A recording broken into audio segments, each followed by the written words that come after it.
Starting next door yet? Is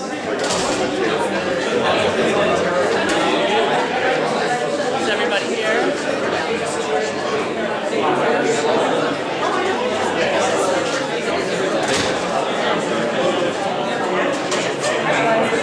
Good morning. Make sure I'm too loud. Good morning, everyone. My name is Joanne Cox, and it's my pleasure to welcome you to the 2010 Shirley Jackson Awards ceremony. And I'm just overwhelmed by the response here today. I'm just glad to see everyone here. This is our fourth award ceremony and our fourth year celebrating outstanding achievement in the literature of the psychological suspense, horror, and the dark fantastic with Readeron.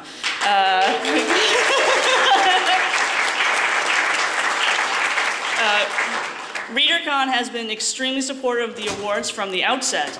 So just take a moment to give a special thanks to the Readeron committee and staff, especially Inanna Arthen and Rose Fox. Thank you very much.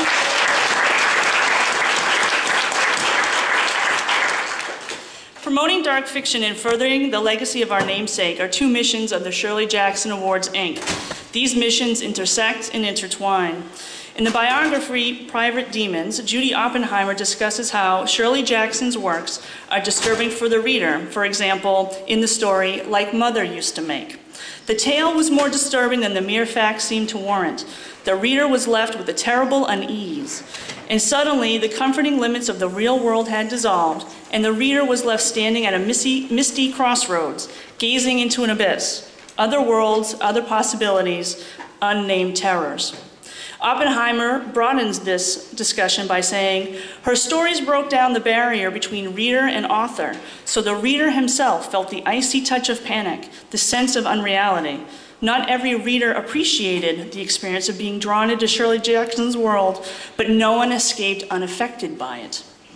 This sense of unease, of being affected with lingering moments of dread or fear or panic, these qualities draw and hold many admirers to Shirley Jackson's fiction.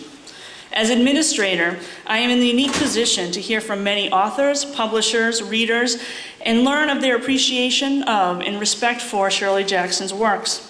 It is this community, such as those of us assembled here, that makes it a true pleasure to bring deserving attention to the wonderful and disturbing, or shall I say wonderfully disturbing, fiction being published. And it is my honor to extend a special welcome to the nominees who join us here today. And we do have a number of them here today, so I just want to welcome you.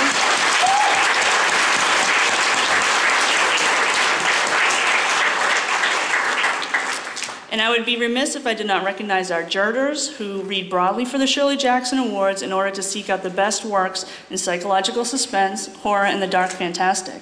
Our thanks go as well to our Board of Advisors for their support and recommendations, and to the publishers for their assistance. It is a privilege to be associated with Shirley Jackson and her legacy, and it would not be possible without the support of the Jackson estate. So, and now, F. Brett Cox, who still bears me no relation, will share a few words about the Shirley Jackson Awards at this time. Thank you.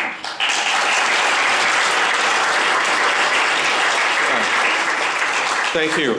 Before I get started, I'd like to ask Elena Worthen of the Readercon Committee to give us a brief announcement about next year that is relevant to this year.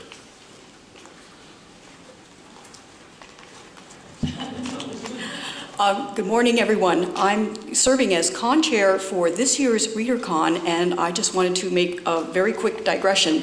About 35 years ago, I devoted an entire semester and an undergraduate thesis attempting to persuade my American Studies professor, American literature professor, that Shirley Jackson deserved to be considered a major American writer. I was unsuccessful in that, although he gave me an A for the thesis. I have been bitter about that for 35 years, and so I am delighted to announce that next year's Readercon will be honoring Ms. Jackson as our memorial guest of honor.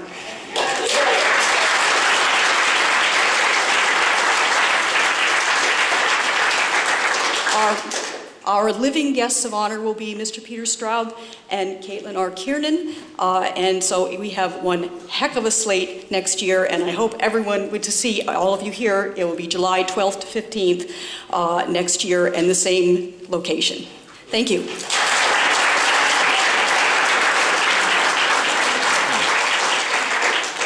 So there.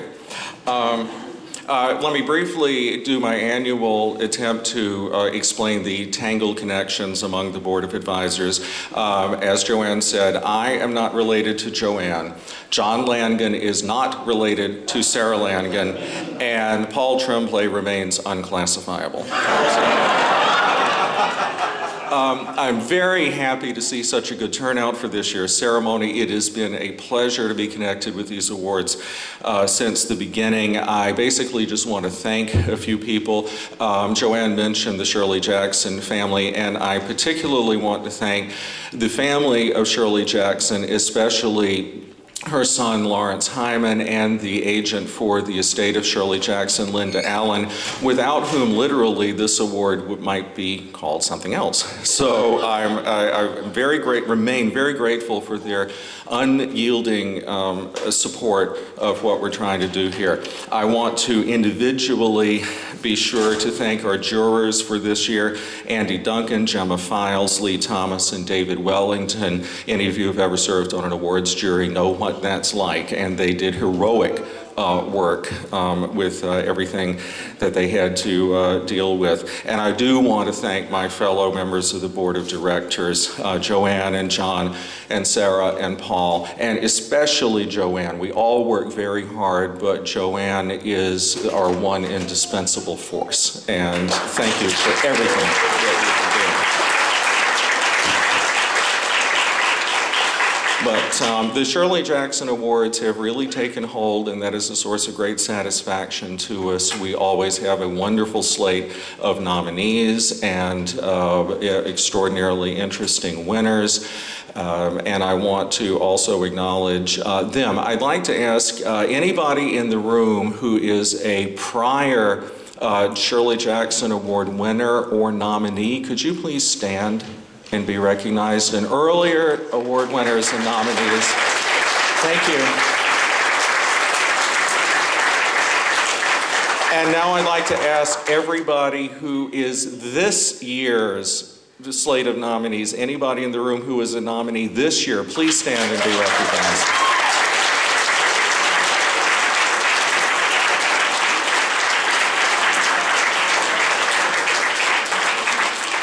Once again, you're all making the rest of us look awfully good. Thank you. At this point, I would just like to turn it over to this year's Master of Ceremonies, who was himself last year's winner of the Shirley Jackson Award for Best Novel for his marvelous book, Big Machine. We are absolutely delighted to have him here with us. Please welcome Victor LaValle.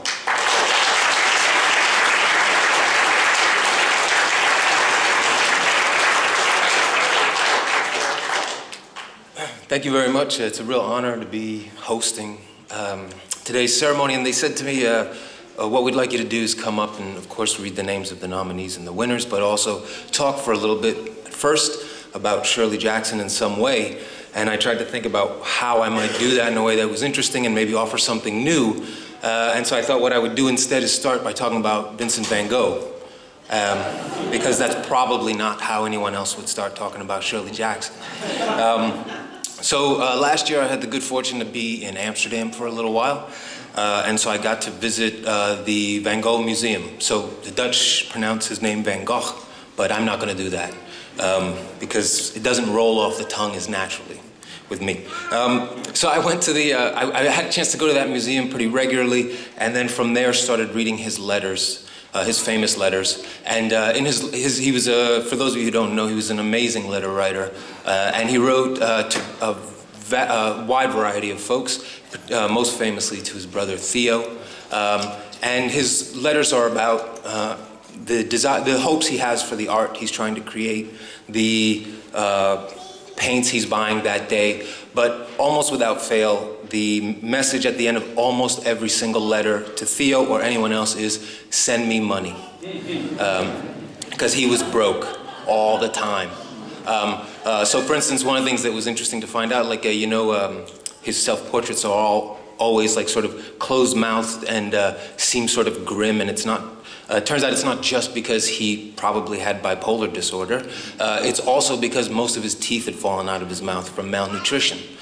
Because mostly all he did was eat blackened bread, because that was cheaper than fresh bread, and drink beer. That was his main diet, yeah?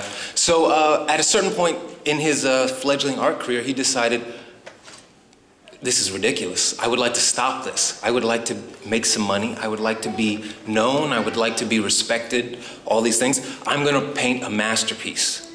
And then everyone will know me and I can stop sleeping in haylofts, basically.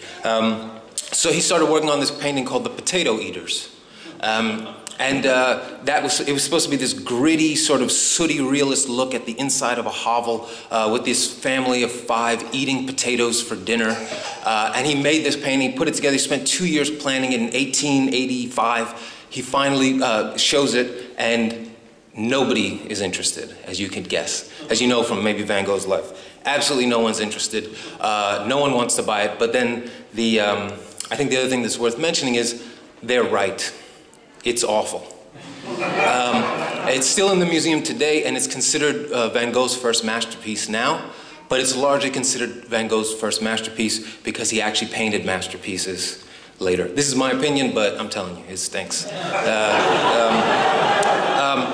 But what's kind of great about seeing that, though, is that he hits this wall. He's shown like nobody's interested in what you're doing. But he continues, he perseveres. And he continues to work at his art for a few more years. It still takes him a few more years before he finally starts hitting on the thing that we call Van Gogh's style, the thing that makes him famous, yes? And seeing that in the museum, it was like watching somebody move from being a novice to an apprentice, to someone who was moderately good at their work, to somebody who finally becomes a master. And the beauty of painting is you can actually see those stages happening. You can see the artist finding his voice, so to speak.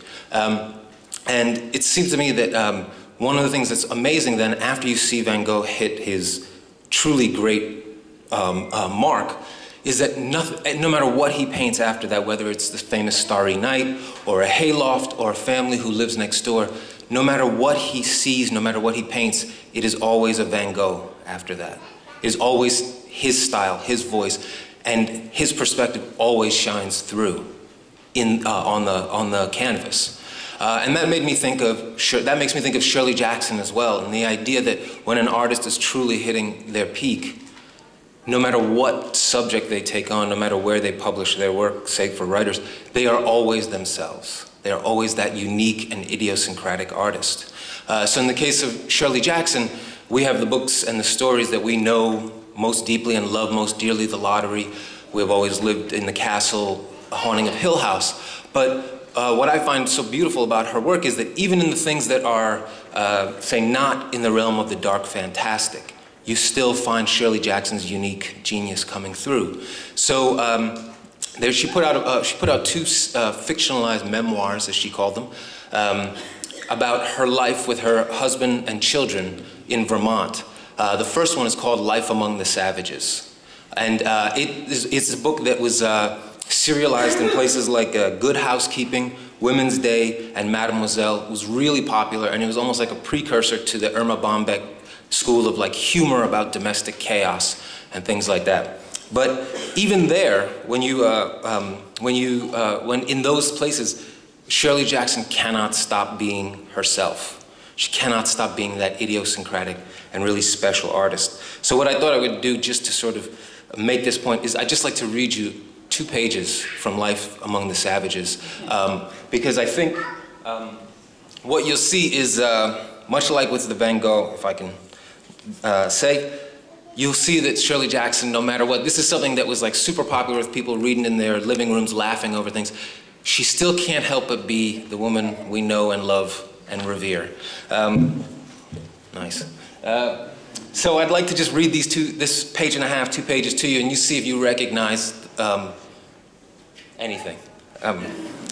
For the first week or so, things were completely at cross purposes. Our furniture, which had been more than adequate for a city apartment, here spread all too thinly among the echoing rooms of the house, and we had to fill out with odd tables and chairs bought from Mr. Fielding and from nearby secondhand shops. The house had grown enormously, I later learned, from Dr. Ogilvy's original structure. The Cortlands had added the summer kitchen, but the Fieldings had added on and on, so that the room which had been the summer kitchen, for instance, and hitched on to the back of the house in the first place, was now smack in the middle, tucked in among larger and sturdier rooms, and was no longer a kitchen at all, but only a dark little room, which was sometimes difficult to find. We had only 3 beds, and we had 6 bedrooms. So Mr. Fielding sold us for 50 cents a bed that had been only recently taken out of the house and put into one of the capacious barns.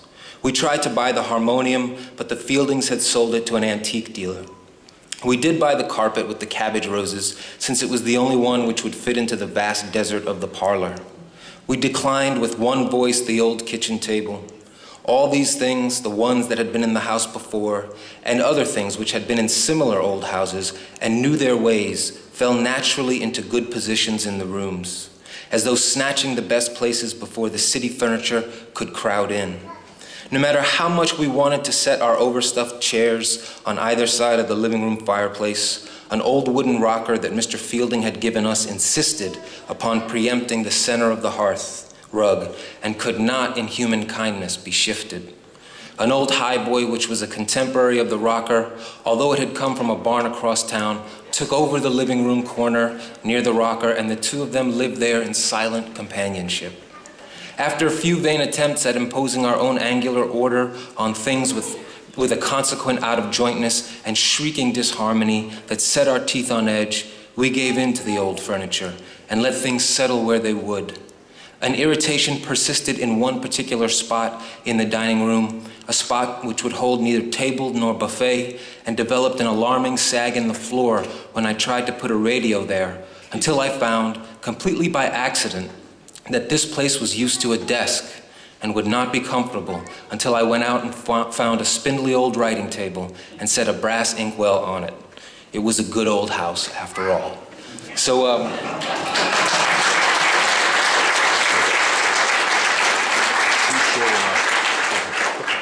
of course, that's dope. I mean, that's amazing, you know, right? So my point in relating these two stories is that part of the work of an artist is to learn how to understand and honor the voice that is hers or his alone, because I believe it's that voice that will lead them to their truest work. So it seems fitting to honor the accomplished and talented and unique writers on today's program by pairing them with a talent as special as Shirley Jackson's. They're on the same path as Van Gogh and as Shirley Jackson, trying to tell their best stories in a way that is unique to them, and their fine work deserves to be honored like it will be today. So, that's my whole spiel.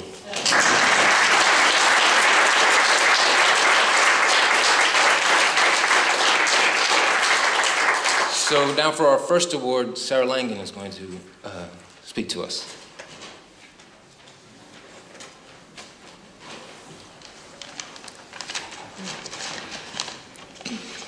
Thank you, Victor.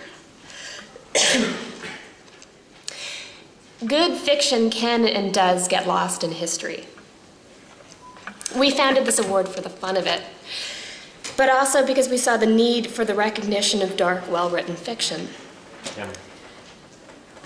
The Jackson family was kind enough to allow us to use Miss Jackson's name, which seemed perfect, since the award honors fiction written in her tradition. She represents high art page-turners written from the margins of American experience. Excuse me. So when we first informed our nominees through the years about that they'd been nominated, anyone who was a teacher said that they taught Shirley Jackson, and that's not a coincidence. This award recognizes Miss Oates for her editing of the Library of American collection of Jackson's novels and stories, from The Lottery through Hill House through We've Always Lived in This Castle. The collection serves as a strong representation of her work.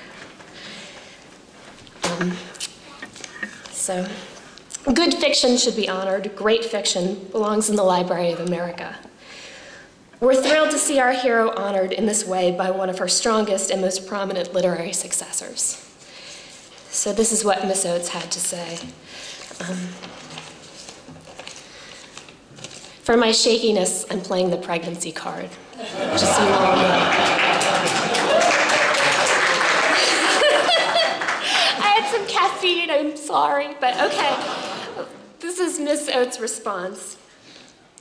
I'm greatly honored by this wonderful, wholly unexpected award. Reading and rereading Ms. Jackson in preparation for assembling the Library of America edition of her work was pure pleasure. My only regret was that not all of Jackson's disturbing, original, and genuinely haunting longer fiction could not be included in this anthology. Thank you so much. And we're delighted that she wrote, or she edited this book, and we're delighted to honor her, so.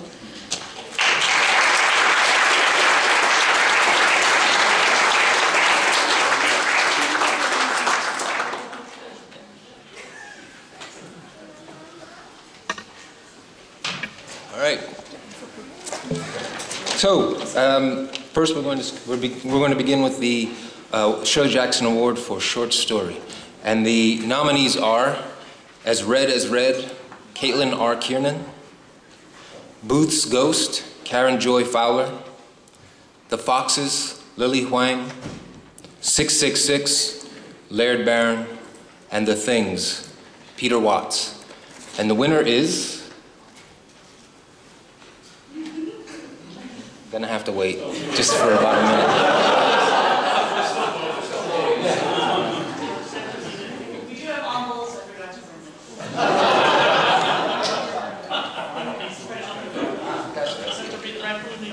I see. So this year's 2010 Shirley Jackson Award winner for short story is The Things by Peter Watts.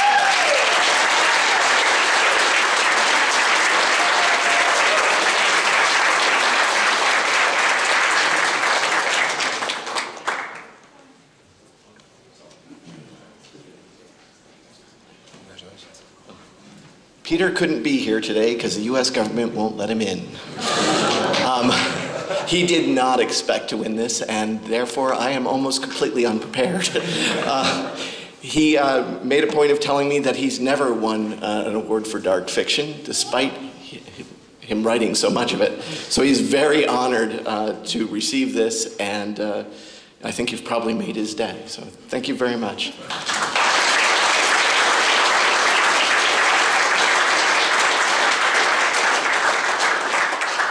Okay, next up is the award for the single author collection, and the nominees are Occultation, Laird Barron, The Ones That Got Away, Stephen Graham Jones, The Third Bear, Jeff Vandermeer, What I Didn't See, Karen Joy Fowler, What Will Come After, Scott Edelman. And the winner is Occultation, Laird Barron.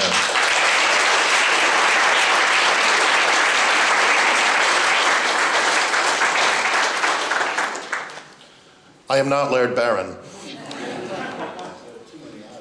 That's nice, Straub. That's good, yeah. Way to class up the joint, yeah. Laird sends this note. Hello, everyone. I'm sorry not to be there with you, so many of my good friends and colleagues. At the moment, I'm holed up in the mountains of western Montana, of course, working on a novel. But next summer, I hope to see you all again.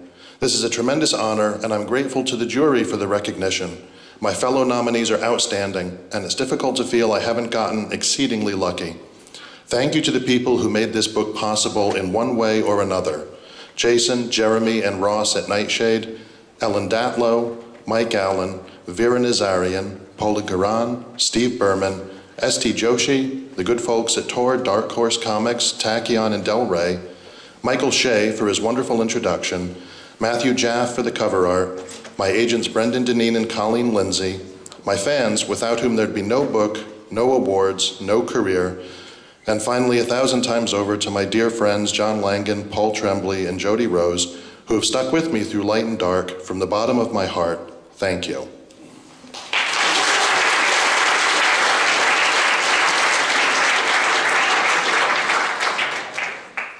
Next is the award for anthology. And the nominees are Black Wings, Tales of Lovecraftian Horror, edited by S.T. Joshi.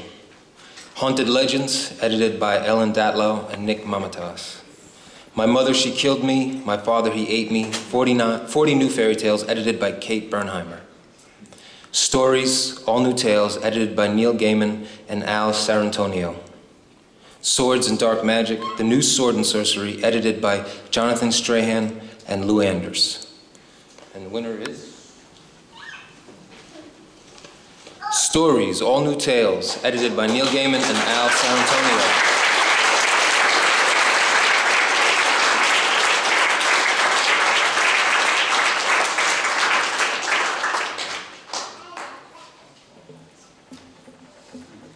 This is a glorious surprise. I was sitting there looking at them, at the nominees, and I thought I'd figured out which one had won, and I was wrong. I want to thank Al Sarantonio, because Al and I had breakfast, and I don't do breakfasts, in New York about 8 years ago, and I'd loved his previous anthologies, and I wound up just saying to him, look, wouldn't it be glorious if we could do an anthology in which the only thing that mattered were great stories? And we came up with this title, Stories, which in those pre-Google days was such a good title. And now makes the book unfindable. I want to thank the contributors to the anthology, some of whom I can see from here. And it was a joy to edit. It was a joy getting these stories in. If you haven't read it, there are genre stories, there are non-genre stories, there are things that just do not... I have no idea what they are, but you read them and you love them. Liz Hand wrote an amazing story. I'm babbling. Thank you so much.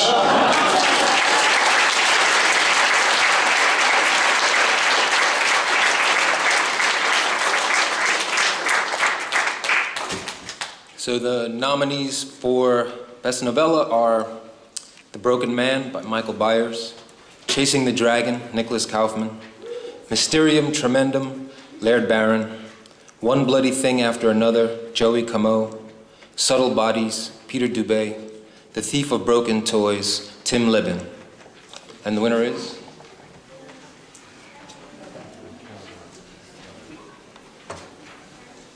Mysterium Tremendum, Laird Barron.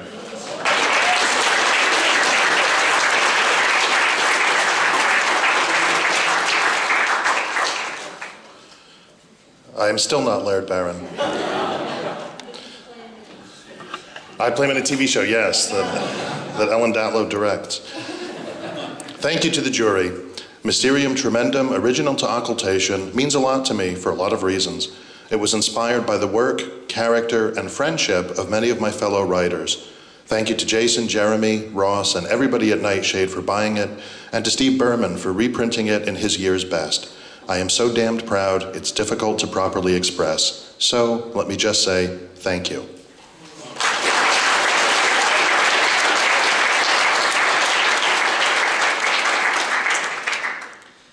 The nominees for Novelette are 30 by Laird Barron, The Broadsword, Laird Barron, Holderhaven, Richard Butner, The Redfield Girls, Laird Barron, The Truth is a Cave in the Black Mountains, Neil Gaiman. And the winner is? The Truth is a Cave in the Black Mountains by Neil Gaiman.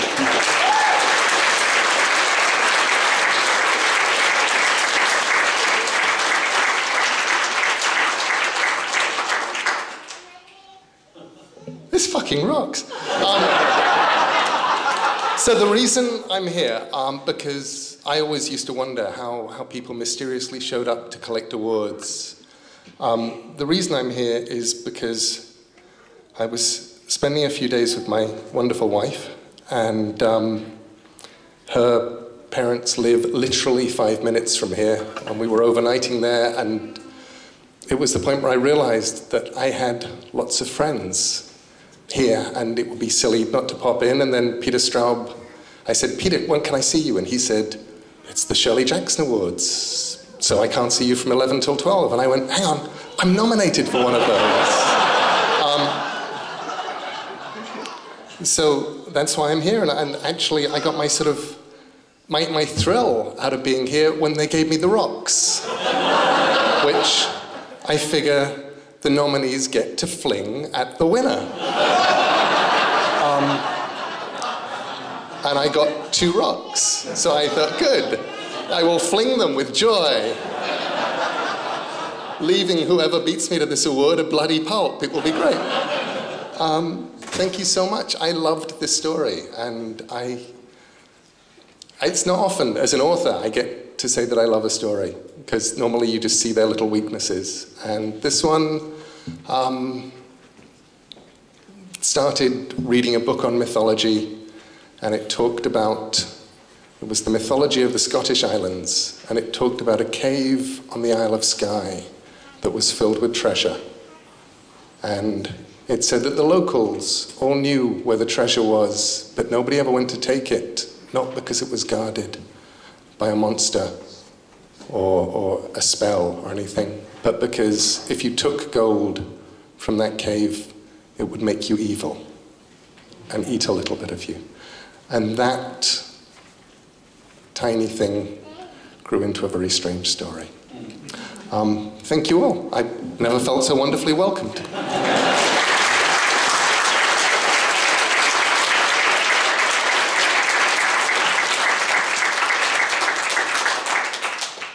And the nominees for a novel for the 2010 Shirley Jackson Awards are Dark Matter, Michelle Paper; A Dark Matter, Peter Straub; Feed, Mira Grant; Mr. Shivers, Robert Jackson Bennett; The Reapers Are the Angels, Alden Bell; and The Silent Land, Graham Joyce. And the winner is Mr. Shivers, Robert Jackson Bennett.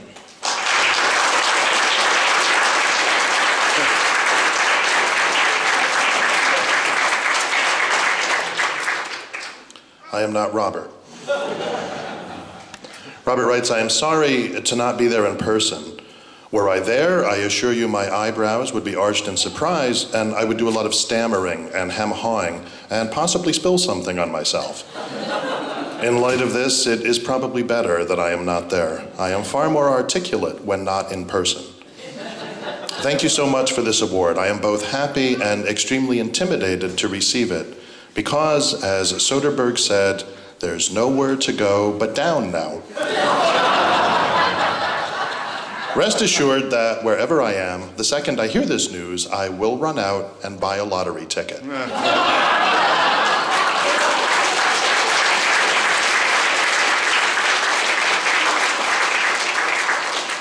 So that's been the 2010 Shirley Jackson Awards. I want to thank you all so much for coming.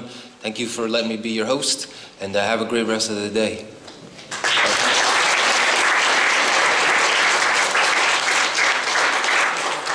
Thank you again, Victor. It's a real pleasure again to have celebrated the Shirley Jackson Awards with you all. At this time, I would like to invite all of the nominees and all of the winners to join us at the front, the DS here, to just have a quick picture taking. Thank you.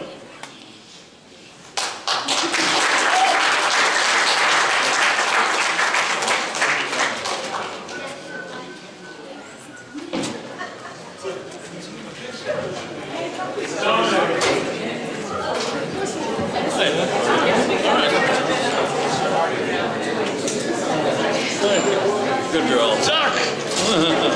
I said, what I need to do is get one sawn in half, and I will glue it.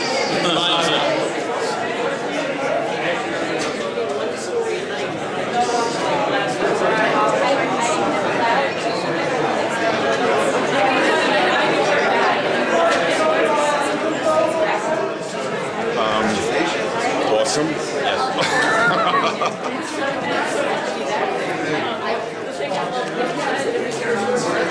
I mean, really, it's like, yeah. I feel like Obama walking in.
Yeah, maybe Obama's a bit of an extreme example.